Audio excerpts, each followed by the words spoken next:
everybody, this is Red Rifle Sports, and my name is Peter. In today's video, we're going to be looking back at the NBA trade deadline. I picked 8 teams that made some moves, and I'm just going to be giving a grade to each team.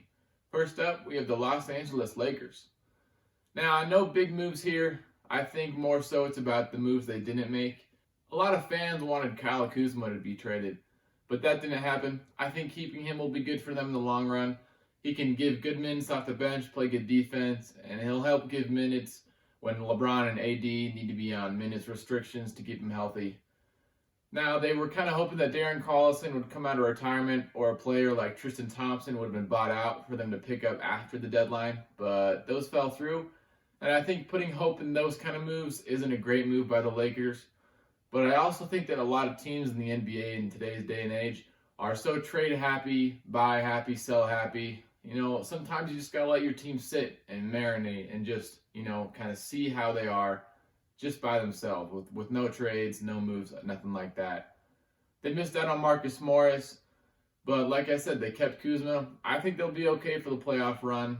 Just last night, I watched them beat the Nuggets in overtime, and every single point that was scored in overtime was by LeBron or AD. And I really think that superstar pairing is going to be enough to maybe get them a finals win this year. Next team is the Minnesota Timberwolves. I gave them an A- this year. A big name they picked up was D'Angelo Russell. A big name they lost was Robert Covington. Covington being a good 3-and-D wing, and I think that's an important part of every single NBA team that wants to go for a championship. Getting D-Russ is good because Karl Anthony Towns has been complaining about not having a star to complement him for a while. So they get Russell. They also get Beasley and Hernan Gomez and Jared Vanderbilt from the Nuggets. I think those are 3 good role players. Now, Beasley and Hernan Gomez are starting for the Wolves right now. I don't think having those 2 players in your starting lineup will get you a chip anytime soon. But I think that's a good move for the Wolves, getting those players. They lose a couple picks. And yeah, like I said, they lose Covington. They also lose Wiggins to the Warriors. I think that's good for both Wiggins and the Wolves. Timberwolves weren't really doing anything with Wiggins. Wiggins has kind of capped out in Minnesota. He'll be in a better environment over Golden State. Overall, though, A- for the Wolves. Not a bad trade deadline for them.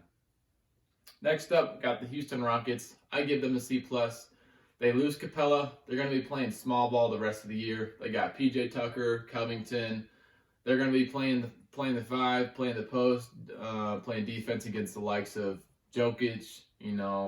You got AD, Gobert, all in the West. I mean, they have Tyson Chandler on the bench, I'm pretty sure. I don't think he's going to be getting you a chip, though. So overall, C+ for the Rockets. They do get rid of Capella. They got some stuff in return. Obviously, they get Covington, which I think is a good piece for them. I just don't think that much small ball is going to get you a ring. Next up, I have the Atlanta Hawks. They get Clint Capella. He's good on the pick and roll. Trae Young can score all day, but they need some pieces around him to really build a winning team. And I think Capella is a good start to that. Like I said, B+ for the Hawks. And yeah, I'm excited to see what Trae Young and Capella can do from now on. Next team I have is the LA Clippers.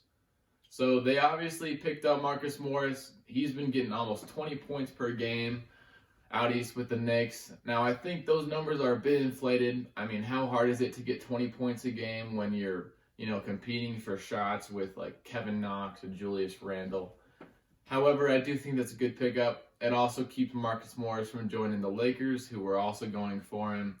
They don't lose a ton. They lost a couple role players and I believe a first-round pick. But I think it's good that, like I said, kept him from the Lakers.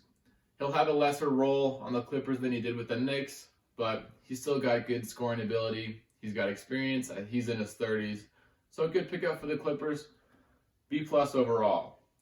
Next, I got 2 teams with 1 grade. The Heat and Grizzlies. They had a trade together. Now, I think some people put the Heat at like an A+ or an A for this trade deadline, but they missed out on Gallinari, so I really don't think it was as good as some people think. They're still a piece or 2 away. Their 2 best guards are very unexperienced, and I don't see them making a run in this year's championship. I think they're set up for success. I mean, taking on Iguodala's contract, he's also old. I mean, his experience and ability to win is undeniable, but I just don't see the team that they have currently being able to win a ring. Now, obviously, they can pick up future pieces. Like Jimmy Butler has been great for them. He's a good person to build around. And they get rid of Whiteside, which I think needed to happen. But like I said, I just don't see them being able to win with the players they have currently. Grizzlies, obviously, now they have Ja Morant to build around. They signed Dylan Brooks to an extension. Now, they get rid of Iguodala and Jay Crowder. They get back, I believe it was Winslow and Waiters. Deion Waiters, and I think it's Justice Winslow is his name. I remember watching the draft that they were in about 6 or 7 years ago. I remember Winslow out at Duke, and Waiters been a good shooter in the league for years. I think they'll be all right in Memphis. But like I said, I think Memphis are really trying to build around Ja Morant. They're not going to be winning a ton anytime soon, but I think the moves they made are setting them up for success in the future. So I give both teams a B. It's a move that needed to happen. Iguodala had to get out of Memphis. And we got the Denver Nuggets as the last team. My personal favorite team. I give them a B+. Now, they get rid of Beasley, Hernangomez, and Vanderbilt. They all go to Minnesota. They get a first round in return. That first rounder will be right around the 25th pick. So not a ton, especially considering the lack of depth in this year's upcoming NBA draft. They also got Shabazz Napier and Keita Bates-Diop in return. A couple role players. Remember Napier from, I believe it was Georgetown or UConn. Pretty sure it was UConn, that crazy Final Four run years ago. Now, I'm glad we shipped Napier back out and got Jordan McRae in return. McRae being more of a forward, Napier more of a guard. I like us getting rid of Napier because Monte Morris, I think he's a great backup guard. Getting rid of Beasley might hurt us, but I'm glad. It's good for us and for Beasley. You know, he needs more minutes, but now we have more room for MPJ to get some minutes when he's back healthy. That being the key thing when he's healthy. So overall, B+ for the Nuggets. Might be a tad biased, but glad to get an extra pick, and I think we make some more room for our young players to come up. We got PJ Dozier coming up. He's looking really nice.